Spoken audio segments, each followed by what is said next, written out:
ఇంకా నిజంగా చెప్తున్నా, ఆన్లైన్ లో జరుగుతుంది ఫ్రాడ్. సినిమా పెద్ద ఫ్రాడ్ కాదు, మామూలుగా అంటే మామూలుగా లేదు. ఇలాంటి సినిమా వచ్చి చూడండి, 500 కాదు భయ్యా, 1000 రూపాయలు పెట్టి తీసుకో. సూపర్ ఉంది సినిమా.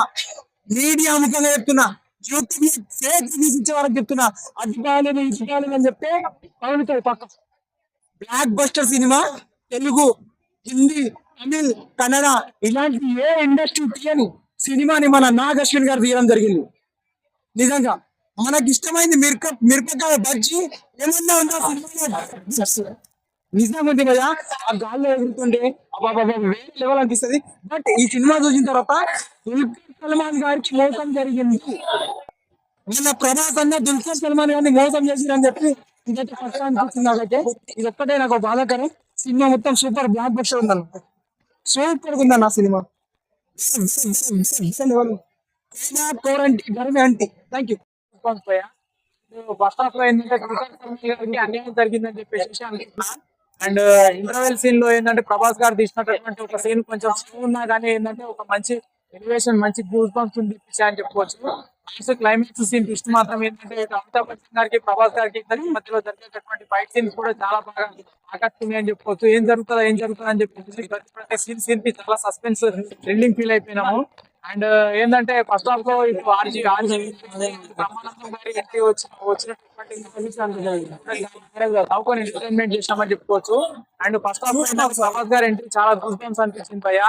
ఏంటంటే 15 మంది కలిసి కూడా జరగని మనిషి ఒక్కడే కలిసి 15 మందిని చూస్తే ఇట్లా కాళ్ళు ఎగిరి సీన్స్ అసలు అరుపుకొని మొత్తం గద్దరిపోయింది.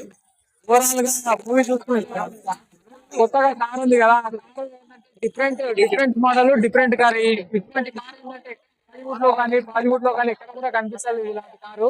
ఏంటంటే ఇది కూడా ఒక సరైన కొత్తదనం అని చెప్పుకోవచ్చు. ఆ కార్ అనే కాదు, ఏంటంటే అదర్ యాక్టర్స్ వాడినటువంటి వెహికల్స్ కూడా చాలా అట్రాక్ట్ అనిపించినాయి. ఇంకోటి బుజ్జి క్యారెక్టర్ చేసినటువంటి కీర్తి సురేష్ గారు అందించిన వాయిస్ డబ్బింగ్ కూడా చాలా బాగుందని చెప్పుకోవచ్చు. అండ్ ఇది మన సెకండ్ హాఫ్ లో ఏంటంటే రాజమౌళి గారి ఎంట్రీ ఏంటంటే రాజమౌళి గారు ప్రభాస్ గారికి ఇచ్చినటువంటి జలక్ ఎంట్రీ సీన్స్ కూడా చాలా బాగా అనిపిస్తున్నాయి. ఓవరాల్ గా చూసుకుంటే మూవీ ఎక్కడ కూడా డిసప్పాయింట్ అనిపించలేకపోయినా ఈ వీక్ లో రిలీజ్ అయిన సినిమాలలో one of the best cinema, block buster hit cinema అంటే కలిపి సినిమా. బాహుబలి రికార్డులను బద్దలు కొట్టి ప్రభాస్ గారికి వెళ్ళారు 2000 కోట్లు కొలగొట్టడం ఖాయము. నిజంగా ఇంత మంచి సినిమాని తీసినటువంటి మన డైరెక్టర్ గారికి అండ్ ప్రభాస్ గారి అభిమానులకి hearty congratulations. Songs, background score, music, comedy and emotional elevation, last ఏంటంటే మావాడికి బేసిస్ స్టోరీ అండ్ ఇవన్నీ అన్ని రకాలుగా ఫుల్ మీల్స్ ఉన్నాయి. ఎక్కడ కూడా ఆడియన్స్ డిసప్పాయింట్ అవ్వడానికి మైనస్ పాయింట్ అనేది లేదు.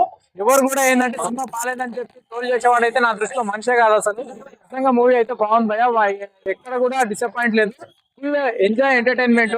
మీరు పెట్టిన 500 రూపాయల టికెట్ కి మనం పెట్టిన 500 రూపాయల టికెట్ ని బేస్ చేసుకుంటే మనకు అన్ని రకాల ఎంటర్టైన్మెంట్, ఎంజాయ్మెంట్ ప్రతి ఒక్కటి మనకు అన్ని దొరుకుతాయి ఈ సినిమాలో.